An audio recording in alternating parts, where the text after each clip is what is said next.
Okay mga kababayan, Chris Ulo po at welcome back po ulit dito sa ating YouTube channel. Nako, eto mga kababayan, ha? Pabigat ho ng pabigat, ha? Palaki ho ng palaki ang usapin ho na flood control issue. Na kung saan inutos nga ni Pangulong Bongbong mag-imbestiga ho rito. Kung mga nakarang araw ho nababanggit ho ang pangalan ho ni Senador Jinggoy, Senador Joel Villanueva, at kung sino-sino pa hong mga engineer, district engineer ho, ng mga taga DPWH, pati ito si Secretary Bonoan, at iba't iba pang sabi may mga mambabatas pa. Nabanggit dyan si Saldico, nabanggit din ho dyan si Speaker Martin Romualdez. Abay ngayon mga kababayan, may bago hong lumulutang na pangalan. Abay, hindi ho basta pangalan ito. Mabigat hong personalidad. Kilalang kilala hong politiko. Na kung saan mukhang sumasabit or sabit din daw ho yata rito sa flood control. Skandal. Walang iba, kundi ho itong si dating Governor Chavit Singson. Balita ho ito ng Bilyonaryo News Channel. Gawan ho natin ito ng reaction, opinion, analyze. Pamilya Singson kinwestiyon sa koneksyon sa 2.87 billion kontrata ng DPWH. Nako po. It's getting worse. Ang daming sabit dito. Parang sa sobrang daming sabit dito, parang lumalabas. Mukhang gatasan talaga itong DPWH. Kasi ang laki nga ho ng pinopondo ng gobyerno kasi ang ginagawa ho rito pinopondohan ho. Gumagawa ng mga proyekto rito, kalsada, tulay, mga kalsadang maayos, sisirain, mga sirang kalsada, ayusin. No? Rock betting, yung mga po-protection na mga bato na hindi dapat malaglag sa mga kabahayan sa Baguio. Tulay. Hawak din ng DPWH yan. Ito pang pinakasikat na pinag-uusapan, flood control. Mukhang paboritong gatasan ito. Matindi ito. Pakinggan natin. Baluarte ng mga Singson ang Ilocos Sur. Pero bukod sa malaki nilang pangalan sa politika, malaki rin umano ang na-corner na government projects ng kanilang pamilya. Yan ang exclusive agenda report ni Joash Malimban. Isa ang Ilocos Region sa maituturing na land of mega dynasties, ayon sa isang report ng Philippine Center for Investigative Journalism o PCIJ. Sa Ilocos Sur, dominated ng pamilyang Singson ang malaking parte ng probinsya, sa pamumuno ng kanilang patriarch na si former Governor Luis Chavit Singson.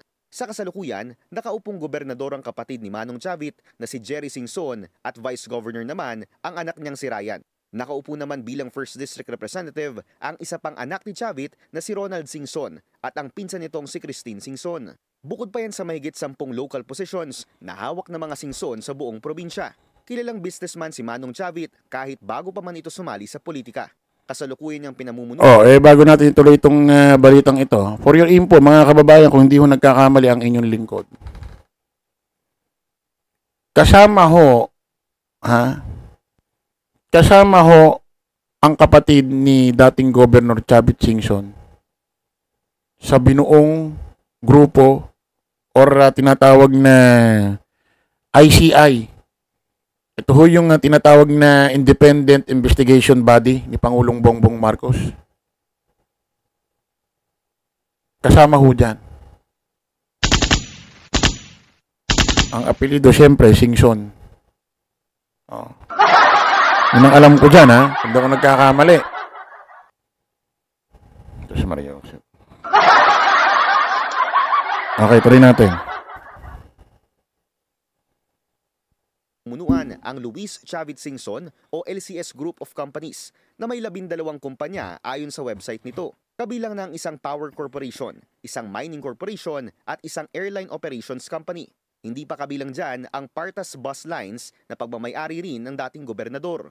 Sa pagsusuri ng Billionaire News Channel, napag-alaman namin na konektado rin sa isang construction firm si Manong Chavit, ang Satrap Construction Corporation, o tila binaligtad lamang na partas. Base sa datos ng DPWH, nakakubra ang kumpanya ng 62 public works contracts sa Ilocos Sur mula 2016 hanggang 2025 na nagkakahalaga ng 2.7 billion pesos.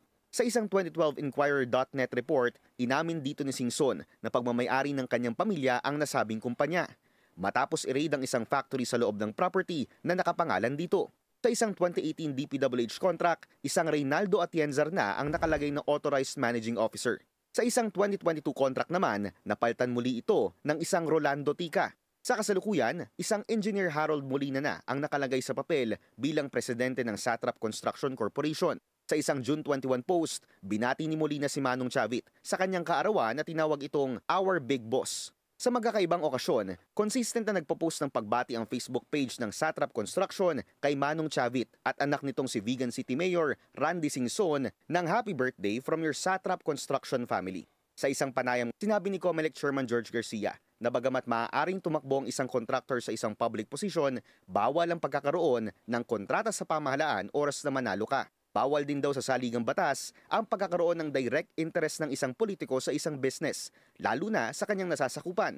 Kabilang na riyan ang pagkakaroon ng kontrata ng iyong mga kamag-anak o mga kapamilya sa mga lugar na nasa ilalim ng iyong jurisdiction dahil sa conflict of interest.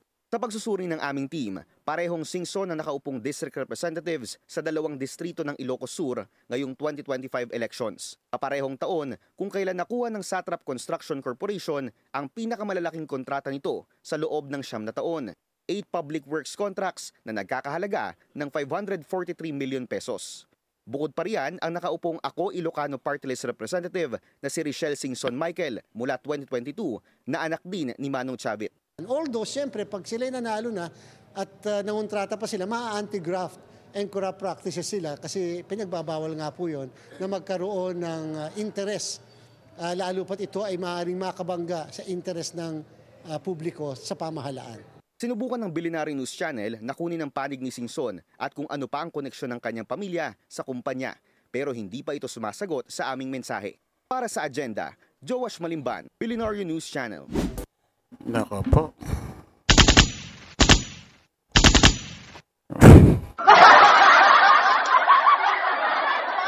Mukhang mahaba-haba itong investigasyon na ito. Hanggang saan kaya aabutin ito? No, ayan, maliwanag mga kababayan, ha? Pamilya Singson kino-question sa koneksyon sa 2.87 million kontrata ng DPWH agent. Ayan.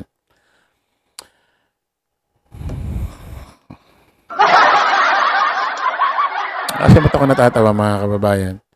Kasi si Mayor Magalong, advisor, investigador sa ICI na binuo ni Pangulong Bongbong. Mag-iimbestiga siya doon sa mga distrito, probinsya, kung saan may mga ghost project, mga substandard na proyekto ng ghost project, ng mga flood control project. Pero sa mismo, according kay Manny Pacquiao,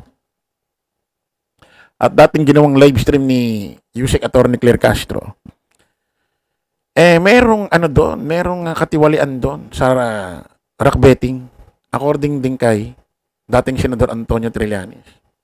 At bilyon-bilyon ho ang halaga.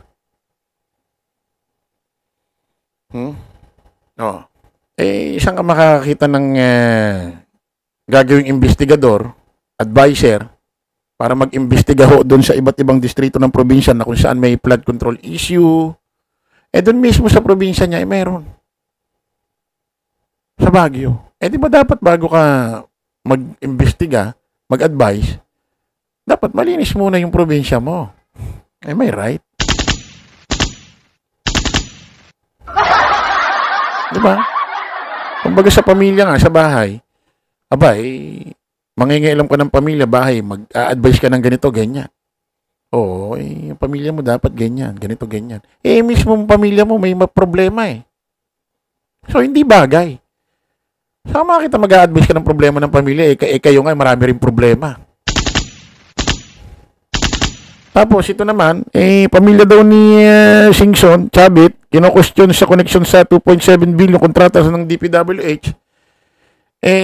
Ang alam ko, yung isang miyembro ng ICI na mag-iimbestiga dito, kapatid niya.